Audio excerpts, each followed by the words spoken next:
Hello my dear children, welcome back. बच्चों, आज हम शुरू करने जा रहे हैं सेकंड बुक। फर्स्ट बुक हमने कंप्लीट कर ली है।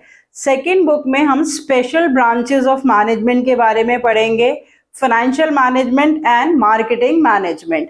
वॉल्यूम 4 है हमारा फाइनेंशियल मैनेजमेंट और वॉल्यूम 5 है हमारा मार्केटिंग मैनेजमेंट। दो चैप्टर्स हमारे फाइनेंशियल मैनेजमेंट के हैं, financial management and financial markets, और दो चैप्टर हमारे मार्केटिंग मैनेजमेंट के हैं, marketing management and consumer protection. तो आज मैं शुरू करने वाली हूँ फाइनेंशियल मैनेजमेंट। सबसे पहले आप अपने पास इन दोनों चैप्टर्स के जो कि फाइनेंशियल मैनेजमेंट से रिलेटेड हैं उनके टॉपिक्स नोट करेंगे, क्योंकि बहुत ज़्यादा कंफ्यूजन है बच्चों में, क्योंकि एनसीईआरटी की जो नई बुक है उसमें फाइनेंशियल मार्केट्स चैप्टर अलग से नहीं दे रखा है, फाइनेंशियल मैनेजमेंट के साथ ही कंबाइन करके दे रखा है।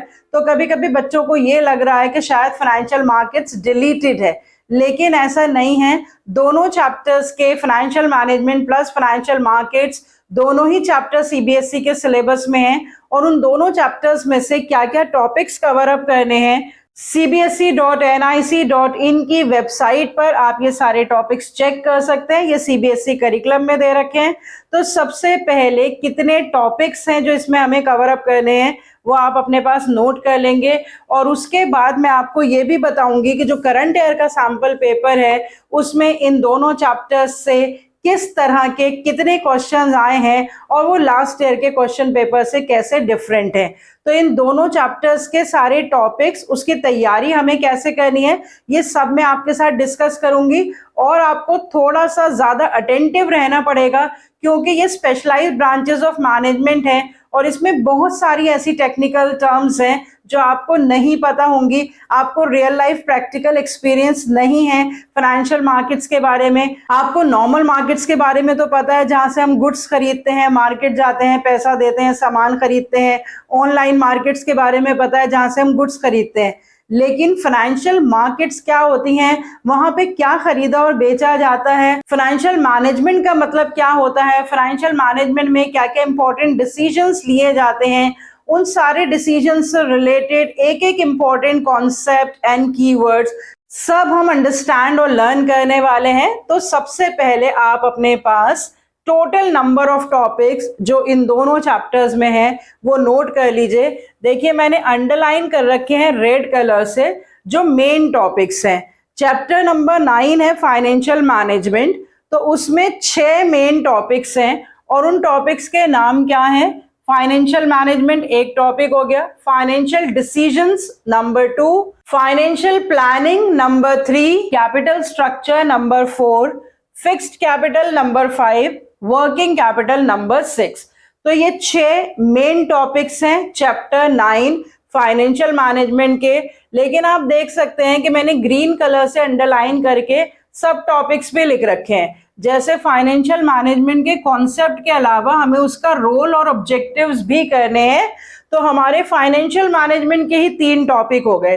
फाइनेंशियल डिसीजंस में उसके मीनिंग के अलावा 3 तरह के डिसीजंस हैं, investing, financing and dividend decisions, उनके फैक्टर्स भी करने हैं। तो 3 सब टॉपिक्स जो है वो फाइनेंशियल डिसीजंस के हो गए।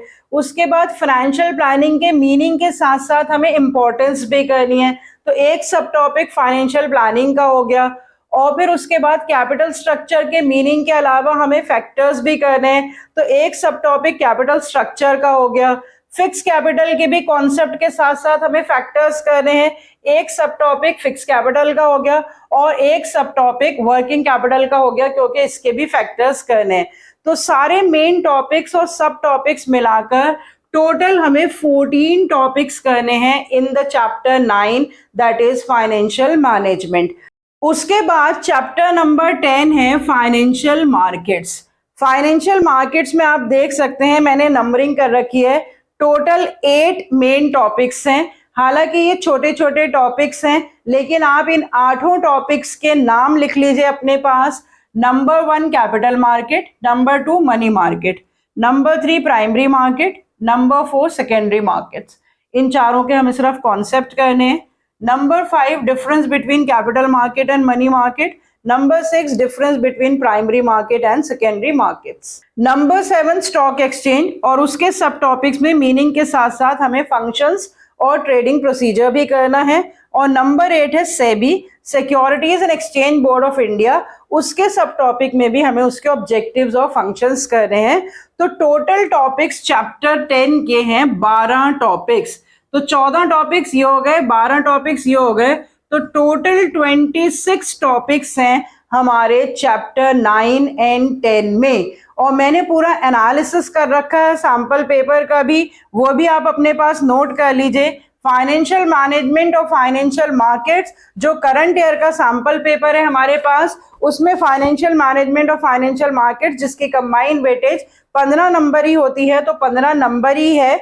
और उसमें 8 नंबर का चैप्टर 9 से क्वेश्चंस पूछे गए हैं और 7 नंबर के चैप्टर 10 से क्वेश्चंस पूछे गए हैं। और आप अगर ये देखें जो लास्ट ईयर का सैंपल पेपर था 23-24 का, उसमें भी 8 नंबर के चैप्टर 9 से क्वेश्चंस पूछे गए थे और 7 नंबर के चैप्टर 10 से क्वेश्चंस पूछे गए थे। लेकिन आप ये देख सकते हैं कि जो नंबर ऑफ क्वेश्चंस हैं वो डिफर कर रहे हैं दोनों साल में। इस साल के सैंपल पेपर में, करंट ईयर के सैंपल पेपर में चैप्टर 9 से 1, 2, 3, 4, 5 क्वेश्चन एक एक नंबर के और एक क्वेश्चन 3 नंबर का पूछा गया है, जबकि लास्ट ईयर के सैंपल पेपर में इसमें से दोनों क्वेश्चंस 4-4 नंबर के पूछे गए थे। उसके बाद देखिए चैप्टर 10 से करंट ईयर के सैंपल पेपर में एक क्वेश्चन 1 नंबर का है और एक क्वेश्चन 6 नंबर का है, जबकि लास्ट ईयर के सैंपल पेपर में चैप्टर 10 से 4 क्वेश्चंस एक एक नंबर के और एक क्वेश्चन 3 नंबर का पूछा गया था। आप देख सकते हैं कि 2023-24 और 24-25 दोनों चैप्टर्स की जो वेटेज है, चैप्टर वाइज वेटेज है, वो तो सेम है, लेकिन जो नंबर ऑफ क्वेश्चंस हैं और टाइपोलॉजी ऑफ क्वेश्चंस हैं वो डिफर कर गए। वैसे भी बच्चों हम जितनी बार भी एनालिसिस करते हैं उससे हमें ये पता लगता है कि चैप्टर वाइज वेटेज जो है वो क्या होगी और उस चैप्टर में से किस तरह के और कितने क्वेश्चंस जो हैं वो पूछे जाएंगे।